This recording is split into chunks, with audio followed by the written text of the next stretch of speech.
Longroad Distillers has rolled out a new lineup of canned craft cocktails. Yeah, joining us to talk more about it, co-owner Kyle Van Strien. Kyle, good to see you.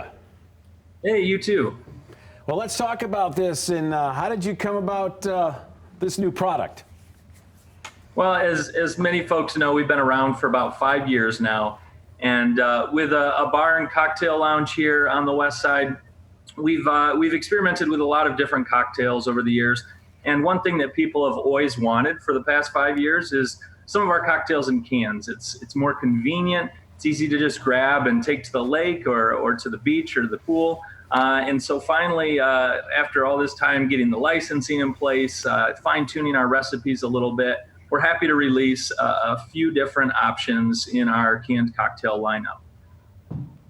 So talk a little bit about, what went into making this, and we're seeing some of the flavors there right now, kind of how you came up with that.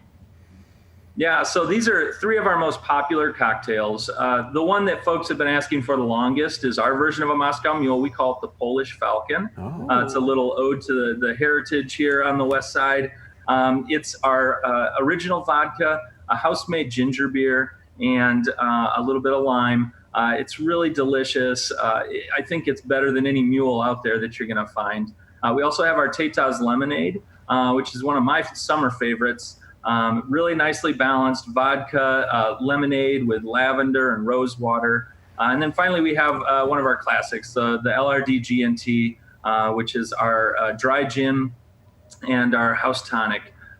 So really kind of a nice variety of options. We hope to expand the line in the future, but we're really excited to get these 3 favorites into people's hands.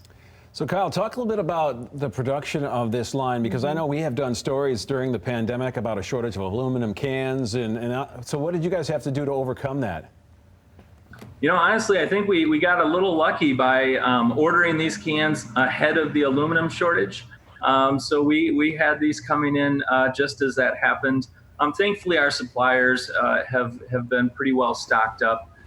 We've noticed some issues here and there, but one of the ways that we avoid these shortfalls in the supply chain is we work with local companies whenever possible. So thankfully, all of the agriculture that we use to produce our spirits has been in great supply. We work with Denny Heffron at Heffron Farms. They supply us with most of the grain that we use that goes into our products. So thankfully, we've been okay with that. We'll see what happens in the future. We're just grateful that at this point, we're still okay with supply chain. So where can people get their hands on these? That was my next question. Yeah, so at this point, we're not going into distribution with these. So they're only available at our three tasting rooms throughout Michigan. So right here in Grand Rapids on the west side, you can get these from the tasting room during our open hours. You can also get them from our tasting room bar and restaurant in Grand Haven, Michigan, and at our tasting room in Boyne City. So we're going to try and keep these well stocked in those 3 locations for now. Hopefully at some point we'll be able to go into distribution into stores around the state.